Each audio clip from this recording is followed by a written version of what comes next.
എൻ്റെ മനസ്സിലെ മുഹമ്മദ് നബി സ്വല്ലല്ലാഹു അലൈഹി വസല്ലം.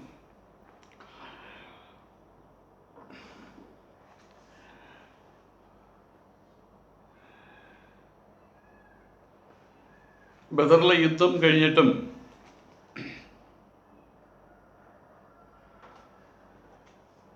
മുസ്ലിങ്ങൾ പരിപൂർണമായിട്ടും സുരക്ഷിതരായി മാറിയില്ല.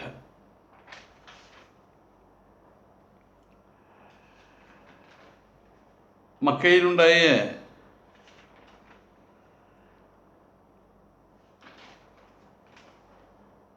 മതത്തിൻ്റെ പേരിലുണ്ടായ, വിശ്വാസത്തിൻ്റെ പേരിലുണ്ടായ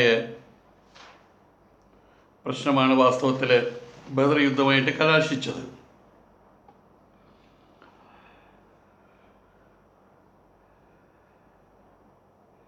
ഏകദേവതാരാധന, ബഹുദേവതാരാധന എന്നീ വിഷയങ്ങളുമായിട്ട് ബന്ധപ്പെട്ടുകൊണ്ട് നടന്ന വാദപ്രതിവാദങ്ങളാണ് ഏറ്റുമുട്ടലായിട്ടും യുദ്ധമായിട്ടും കലാശിച്ചത്.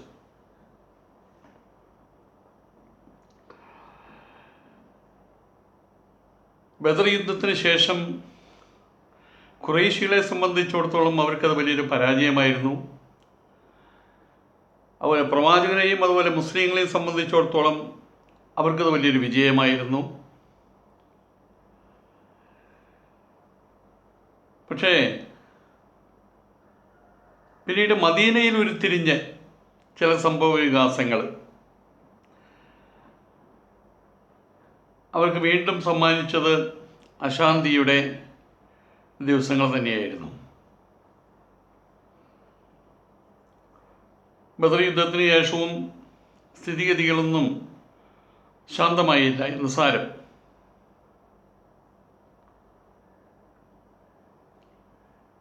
മദീനയിൽ, മക്കയിലുണ്ടായിരുന്നത് മതത്തിൻ്റെ പേരിലുണ്ടായ വൈരമായിരുന്നു. ഇപ്പോൾ ഇവിടെ നടമാടുന്നത് രാഷ്ട്രീയമായിട്ടുള്ള വൈരങ്ങളാണ്.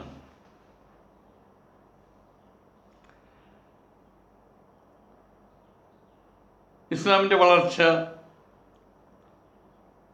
അതിൻ്റെ മേൽക്കുമേൽ ഉയർന്നു പോകുന്ന പ്രഭാവം, അതിനെ പ്രതിരോധിക്കാൻ വേണ്ടി പലരും പല രൂപത്തിൽ ശ്രമിച്ചു. അതിലൊരാളായിരുന്നു കഅബ് ബിൻ അഷ്റഫ്. അദ്ദേഹം വളരെയധികം രൂക്ഷമായിട്ട് പ്രവാചകനെയും ഇസ്ലാമിനെയും അപഹസിക്കുകയുണ്ടായിട്ടുണ്ട്, ആക്ഷേപിക്കുകയുണ്ടായിട്ടുണ്ട്.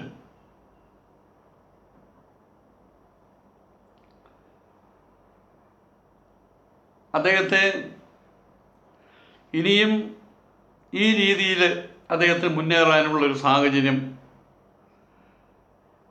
ഉണ്ടാക്കി കൊടുക്കുന്നത് അത് അവിടുത്തെ മുസ്ലിം മുന്നേറ്റത്തിന്, ഇസ്ലാമിൻ്റെ മുന്നേറ്റത്തിന് അത് വലിയൊരു തടസ്സമായിട്ട് വരും. ഇന്നിപ്പോൾ കഅബ് ബിൻ അഷ്റഫ് ആണെങ്കിൽ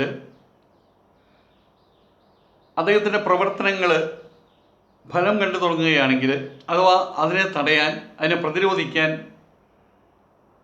പ്രവാചകൻ്റെ ഭാഗത്തുനിന്ന്, പ്രവാചകൻ്റെ അനുചരന്മാരുടെ ഭാഗത്തുനിന്ന് യാതൊരു വിധത്തിലുള്ള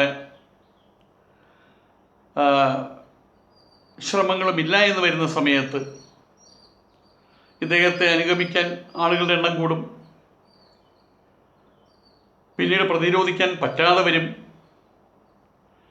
ആയതുകൊണ്ട് തന്നെ അദ്ദേഹത്തിൻ്റെ പ്രവർത്തനങ്ങളെ മന്ദീഭവിപ്പിക്കാൻ, പറ്റുമെങ്കിൽ ഇല്ലാതാക്കാൻ ഉള്ള ശ്രമങ്ങൾ തന്ത്രപൂർവം പ്രവാചകൻ്റെ ആളുകളുടെ ഭാഗത്തുനിന്നുണ്ടായി.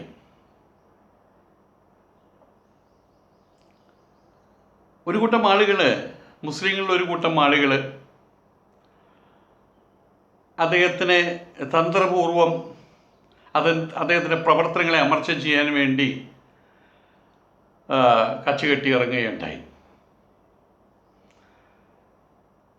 അദ്ദേഹത്തെ വരുതിയിലാക്കാൻ വേണ്ടി അവർ ആദ്യം ശ്രമിച്ചത് അദ്ദേഹവുമായിട്ട് ഉള്ള അടുപ്പം സൃഷ്ടിച്ചെടുക്കാനാണ് ആദ്യം ശ്രമിച്ചത്.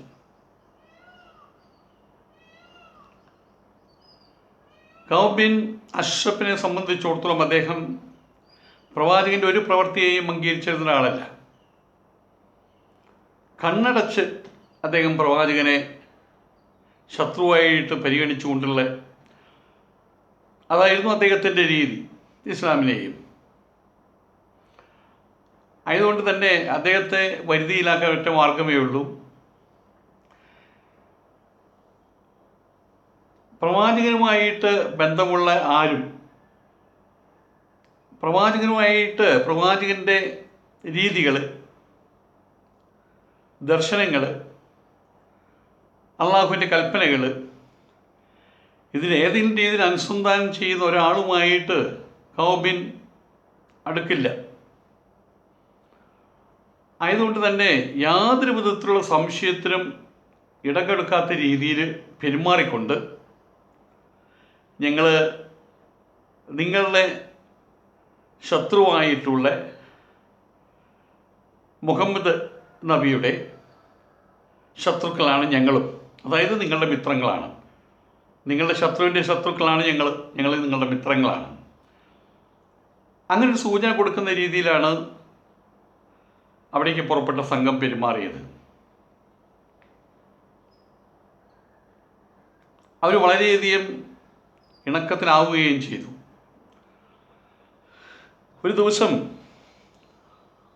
ആ സംഘത്തിൽപ്പെട്ട ഒരാൾ കഅബിനോട് കുറച്ച് പണം കടം ചോദിച്ചു.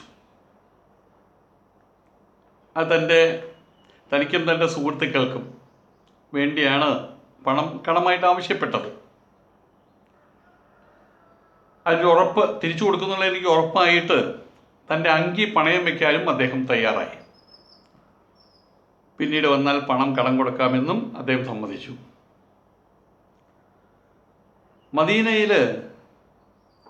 മദീന നഗരത്തിൽ നിന്ന് കുറച്ചകലെ മാറിയിട്ടാണ് കഅബ് താമസിച്ചിരുന്നത്.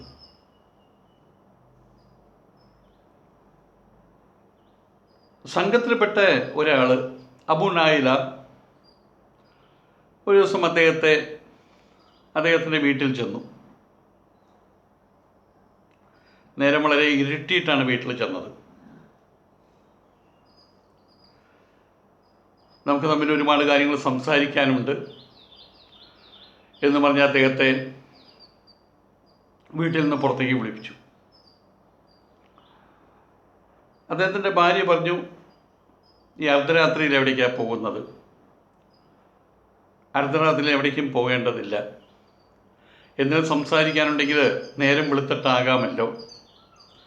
അദ്ദേഹത്തിൻ്റെ ഭാര്യ അദ്ദേഹത്തെ ഉപദേശിച്ചു. പക്ഷെ ആ ഉപദേശമൊന്നും കഅബ് കേട്ടില്ല, ചെവിക്കൊണ്ടില്ല. അദ്ദേഹത്തെ അബൂ നായിലയിൽ അത്രയും വിശ്വാസമായിരുന്നു. മാത്രമല്ല, പ്രവാചകനെതിരെ പ്രവർത്തിക്കാൻ കൂടുതൽ സർഗാത്മകമായിട്ട് പ്രവർത്തിക്കാൻ അദ്ദേഹത്തിനൊരു സംഘത്തെ കൂടെ കിട്ടിയിരിക്കുകയാണ്. അവരെ വെറുപ്പിക്കാൻ അദ്ദേഹം ഇഷ്ടപ്പെട്ടില്ല.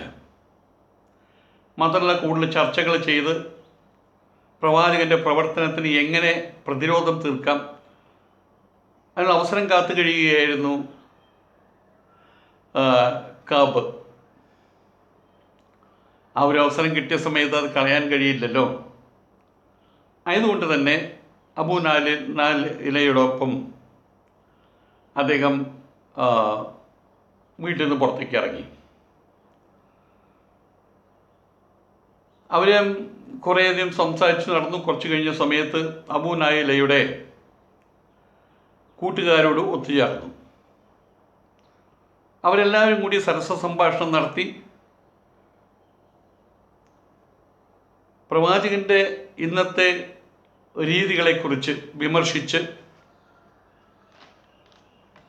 അതിനെ പരിഹസിച്ച് അവർ സന്തോഷപൂർവ്വം ഒരു മണിക്കൂറോളം അവർ മുന്നോട്ട് പോയി. പ്രവാചകൻ വ്യാജപ്രവാചകനാണ്. ആ രീതിയിൽ നബി തിരുമേനി അവതരിപ്പിച്ച് കാണിക്കുകയായിരുന്നു അബൂ നായിലയും കൂട്ടരും ആ സമയം അത്രയും ചെയ്തിരുന്നത്. അതിൻ്റെ ഉദ്ദേശം എത്രമാത്രമായിരുന്നു? കാബിനെ വിശ്വാസത്തിലെടുപ്പിക്കുക, തങ്ങൾ വിശ്വസ്തരാണെന്ന് കാബിനെ ബോധിപ്പിക്കുക. അവർ പറഞ്ഞു, പ്രവാചകൻ മദീനയിൽ ആഗമനം നടത്തിയ നാൾ മുതൽ തങ്ങൾക്കുണ്ടായിട്ട് ദുരവസ്ഥ അതിനെ വ്യാഖ്യാനിക്കുകയാണ് അവർ. അതൊക്കെ വളരെ സന്തോഷത്തോടു കൂടിയിട്ടാണ് കബ് കേട്ടത്.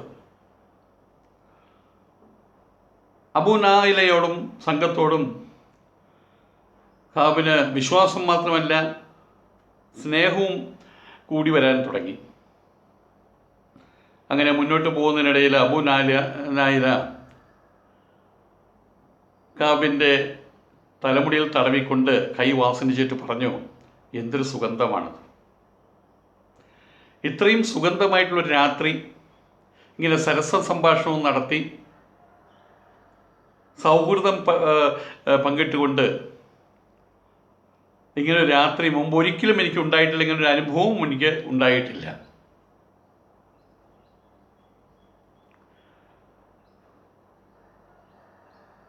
കാബും അത് ശരിവെച്ചു. തീർച്ചയായും ഞാൻ വളരെ സന്തോഷചിത്തനാണ് നിങ്ങളോടൊപ്പം ഇങ്ങനെ സഞ്ചരിക്കുന്നതിൽ. അദ്ദേഹം ഏതായാലും തങ്ങളെ പൂർണ്ണമായും വിശ്വസിച്ചു കഴിഞ്ഞിരിക്കുന്നു എന്ന് അബൂ നായിലയ്ക്കും സംഘത്തിനും മനസ്സിലായി.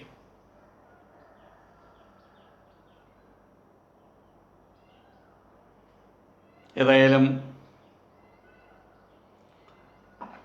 ആ ഒരു സുവർണ അവസരം പ്രവാചകൻ്റെ ഏറ്റവും വലിയ വിമർശകൻ, പ്രവാചകൻ്റെയും ഇസ്ലാമിൻ്റെയും മുന്നേറ്റത്തിന് ഏറ്റവും വലിയ പ്രതിരോധം തീർക്കുന്നയാൾ അവരുടെ കൈപ്പിടിയിലെത്തിയിരിക്കുകയാണ്. ആ അവസരം അവർ പാഴാക്കിയില്ല. ഏതായാലും കഅബ് ബിൻ അഷ്റഫിൻ്റെ അതുമായിട്ട് ബന്ധപ്പെട്ട സംഭവം, അദ്ദേഹത്തിൽ നിന്നുള്ള പ്രതിരോധം ഇനിയുണ്ടാവില്ല എന്നുള്ള കാര്യം മദീനയിൽ എല്ലായിടത്തും അക്കാര്യം പ്രവാചകനെ അറിയിച്ചു. ആദ്യം തന്നെ കഅബിൻ്റെ സംബന്ധിച്ച വാർത്ത മദീനയിൽ കാട്ടുതീ പോലെ പടർന്നു. അതിനൊരു കാര്യം മനസ്സിലായി, തങ്ങളിൽ ആരും തന്നെ വലിയ രീതിയിൽ സുരക്ഷിതരല്ല എന്നൊരു ബോധമാണ് അവർക്കുണ്ടായത്. ഏതായാലും ഇതുകൊണ്ടൊന്നും അവർ അടങ്ങാനും ഒതുങ്ങാനും ഒന്നും നിന്നില്ല. ബഹുദേവതാരാധനക്കാർ, അമുസ്ലിങ്ങളായിട്ടുള്ള ആളുകൾ, അതുപോലെ തന്നെ ഇസ്രായേൽ മക്കൾ, ഇവരൊന്നും നിശബ്ദരായില്ല. വിദ്വേഷമായിരുന്നു അവരുടെ ഹൃദയങ്ങളിലുണ്ടായിരുന്നത്. ഭയം എന്നുള്ളതിലുപരിയായിട്ട് വിദ്വേഷവും പകയുമായിരുന്നു അവരുടെ മനസ്സിൽ നിറഞ്ഞു കവിഞ്ഞു നിന്നിരുന്നത്. മദീനയിലെ സ്ഥിതി ഓരോ ദിവസം കൂടും തോറും സംഘർഷഭരിതമായി വരികയാണ് ചെയ്തത്. ഒരിക്കലൊരു സ്ത്രീ അവിടെയുള്ള സ്വർണ്ണ വ്യാപാരിയുടെ കടയിൽ പോയി അവരെ കുറേ യുവാക്കൾ അവഹേളിച്ചു. അതിൻ്റെ പേരിൽ ആ സ്ത്രീയെ രക്ഷിക്കാൻ ശ്രമിച്ചതിൻ്റെ പേരിൽ ഒരു ഏറ്റുമുട്ടൽ നടന്നു. വലുതായിട്ടുള്ളൊരു ഏറ്റുമുട്ടൽ അവിടെ നടന്നു. ഒരു പക്ഷത്ത് മുസ്ലിങ്ങളും മറുപക്ഷത്ത് അമുസ്ലിങ്ങളും ഒത്തുചേർന്നിട്ടായിരുന്നു അന്നത്തെ ഏറ്റുമുട്ടൽ അവിടെ നടന്നത്. ഏതായാലും അതിൽ അവസാനം പ്രവാചകൻ വരെ ഇടപെടുകയുണ്ടായത്. മദീനയിലെ പ്രവാചകൻ്റെ അനുയായികളെ ദ്രോഹിക്കുന്നത് നിർത്തണം എന്ന് അദ്ദേഹം ആവശ്യപ്പെട്ടു. അങ്ങനെ ഒരു ഉടമ്പടി ഉണ്ടായിരുന്നു. അതിലെ വ്യവസ്ഥകൾ ആരും മറക്കരുത് എന്ന് അദ്ദേഹം എല്ലാവരോടുമായിട്ട് പറഞ്ഞു. ഉടമ്പടി ഉണ്ടാക്കിയത് ജൂതന്മാരും പ്രവാചകനും തമ്മിലായിരുന്നു. ഈ ഉടമ്പടി അംഗീകരിച്ചില്ലെങ്കിൽ, ഉടമ്പടി തെറ്റിച്ചു കഴിഞ്ഞാൽ അവിടെ തുടർച്ചയായിട്ടുള്ള ഏറ്റുമുട്ടലുകൾ നടക്കും. മദീനയിലെ ശാന്തിയും സമാധാനവും ഇല്ലാതായി പോകും. മക്കയിലുണ്ടായ പോലെ തന്നെ മദീനയിലും സംഭവിക്കും, അതിനിടവരുത്തരുത് എന്ന് പ്രവാചകൻ അവരെ ഓർമ്മിപ്പിച്ചു. പക്ഷേ അതൊന്നും ചെവിക്കൊള്ളാൻ അമുസ്ലിങ്ങളായിട്ടുള്ള ആളുകൾ തയ്യാറായില്ല എന്നുള്ളതാണ് സത്യം. യുദ്ധം എന്തെന്നറിയാത്ത ഖുറൈശികളെ പരാജയപ്പെടുത്തിയ പോലെ ആവില്ല മറ്റുള്ളവരുടെ യുദ്ധത്തിന് വന്നാൽ എന്നുള്ള വെല്ലുവിളി പോലും ഉണ്ടായി. ഈ സംഭവം അവിടെ ഉണ്ടായിരുന്ന മുസ്ലിങ്ങളുടെ അഹങ്കാരത്തിൻ്റെ സൂചകം ആയിരുന്നു. ഇനി അവരെ നിലക്ക് നിർത്തിയേ മതിയാകും. അങ്ങനെ ചെയ്തില്ലെങ്കിൽ അത് മുസ്ലിങ്ങളെയും മദീനയിലെ മുസ്ലിം സ്വാധീനത്തെയും അത് വളരെ പ്രതികൂലമായിട്ട് ബാധിക്കുമെന്നുള്ള കാര്യം ഉറപ്പാണ്. അങ്ങനെ സംഭവിച്ചു കഴിഞ്ഞാൽ ബദർ യുദ്ധത്തെ തുടർന്ന് ഖുറൈശികൾ മുഴുവൻ അറബികളുടെ പരിഹാസത്തിന് എപ്രകാരം ഇരയായോ അതുപോലെ തന്നെ മുസ്ലിങ്ങൾ മുഴുവൻ ഖുറൈശികളുടെ നിന്നയ്ക്ക് പരിഹാസത്തിന് ഇരയാകും എന്നുള്ളത് സത്യമാണ്. ആയതുകൊണ്ട് തന്നെ മുസ്ലിങ്ങൾ ഈ ഗോത്രം ബൈനുഖായിൻ ആ ഗോത്രത്തിനെതിരെ ഉപരോധം ഏർപ്പെടുത്തി. നിരന്തരമായ 15 ദിവസം അവരെ വീട്ടിൽ നിന്ന് പുറത്തിറങ്ങാൻ അനുവദിച്ചില്ല. ഒടുവിൽ അവർ മുഹമ്മദിൻ്റെ വിധി അംഗീകരിച്ചു. വേറൊരു മാർഗമില്ലാതെ മുഹമ്മദിൻ്റെ വിധി അംഗീകരിച്ചു. മുഹമ്മദ് അവരെ വലിയ ശിക്ഷയ്ക്കാണ് വിധിച്ചതെങ്കിലും പിന്നീട് അബ്ദുള്ള ബിൻ ഉബയ്യ് ബിസുലൂൽ പ്രശ്നത്തിൽ ഇടപെട്ടു. അദ്ദേഹം ഈ ഉപരോധത്തിൽപ്പെട്ടുപോയ ആളുകളെ രക്ഷിക്കാനായിട്ട് പ്രവാചകരോട് കെഞ്ചി കേടപേക്ഷിച്ചു. അദ്ദേഹം പ്രവാചകനെ സമീപിച്ച് പറഞ്ഞു, അല്ലയോ മുഹമ്മദ്, എൻ്റെ സഖ്യകക്ഷികളോട് ദയവ് കാണിക്കണം. അദ്ദേഹം അത് ചെവിക്കൊണ്ടില്ല. ഇവരെ ശിക്ഷിക്കുക തന്നെ വേണം എന്നുള്ള അദ്ദേഹത്തിൻ്റെ വിധി, അതിൽ തന്നെ അദ്ദേഹം ഉറച്ചു നിന്നു. പക്ഷേ അബ്ദുള്ള ബിൻ ഉബയ്യ് പറഞ്ഞു, ഇല്ല, ഞാൻ വിടില്ല. അള്ളാഹുവാണേ സത്യം, എൻ്റെ സഖ്യകക്ഷികളോട് അങ്ങ് ദയവ് കാണിച്ചേ മതിയാകൂ. ആ ദയവ് കാണിക്കുന്നവരെ ഞാൻ അങ്ങേ വിടില്ല. ഔസ് അവരെ ഖസ്റജ് ഗോത്രത്തിലെ ബഹുദേവതാരാധകരിൽ വലിയ സ്വാധീനമുള്ള ആളായിരുന്നു. വളരെ സ്വാധീനമുള്ള വ്യക്തിയായിരുന്നു അബ്ദുള്ള ബിൻ ഉബയ്യ്. അങ്ങനെ ഒരു സ്വാധീനം അവർക്കിടയിൽ ഉണ്ട് എന്നുള്ളത് മുസ്ലിങ്ങൾക്കൊരു ബലഹീനതയായിരുന്നു. കാരണം അവർ ഇസ്ലാമിനെ ആശ്ലേഷിക്കുന്നതിന് മുമ്പ് ഔസ് ഖസ്റജ് ഗോത്രത്തിൽപ്പെട്ടവരായിരുന്നല്ലോ. ഏതായാലും ഇബ്നു ഉബയ്യിൻ്റെ മർക്കടമുഷ്ടി അത് പ്രവാചകനെ ശാന്തനാക്കി. ഉബാദ ബിൻ സ്വാമിത്ത് ഇബ്നു ഉബയ്യിൻ്റെ അതേ അഭിപ്രായവുമായിട്ട് തിരുമേനിയുടെ മുന്നിലെത്തുകയും ചെയ്തു. അതോടെ പ്രവാചകൻ പൂർണ്ണമായും ശാന്തനായി. അദ്ദേഹത്തിൻ്റെ കോപം കെട്ടടങ്ങി. അൽഹംദുലില്ലാഹ്. നമസ്കാരം.